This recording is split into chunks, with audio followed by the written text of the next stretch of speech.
So not only getting the job late and, being behind the eight ball there, I had to assemble a staff twice. I'm very, very lucky, very, very lucky to have some really good guys that are there with me right now.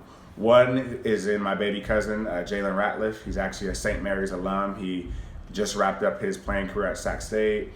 Two of my former players, I went to Downey High School, Jesus Anguiano and Rashawn Caldwell. They actually just got done playing at Kansas Wesleyan.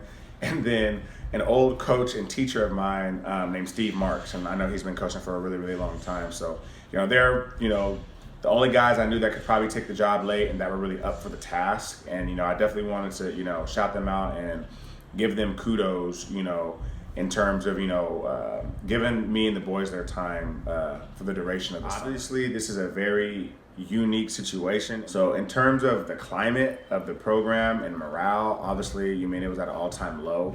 Just because the kids have gone through a lot, Coach Parsons is a really, really great dude. He's done a lot of really good things there, and he's been very, very successful. So I know, him, resigning and, starting a new journey, for him and his family, I knew it was a hit for everybody. And I can understand that, but he's been there for a long time, so I don't think people should really look at it as a hit. I just think his time there was done, and he's given that school everything of him, state championship, and, he has a lot of players in college, and a lot of players in the NFL, and he's a guy that I really, really respect, and he's even reached out to me, giving me some words of advice. So, I know it was a big hit for them, but in my opinion, they should be happy for him and happy that, he's, doing something that he loves to do at another place.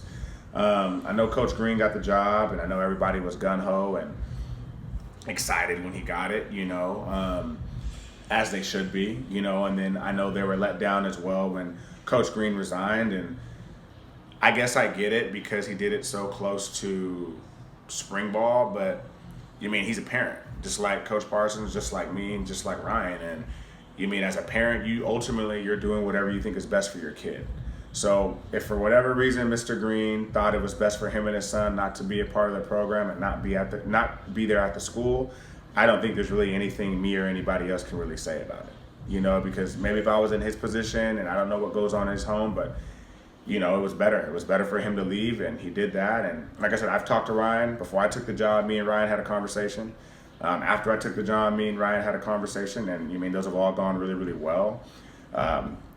Obviously, I've seen his son play a whole season. His son just got done playing a whole season for my dad and Coach Paul at Downey, so I've been around him a little bit and been around his son. I've seen his son play. He's a heck of a player, and I wish them the best. I just wish the stuff about Parsons and the stuff about Ryan Green, it's in the past. So I think if we did more of living in the present and more in the future and less in the past, I think everybody would be a lot better off.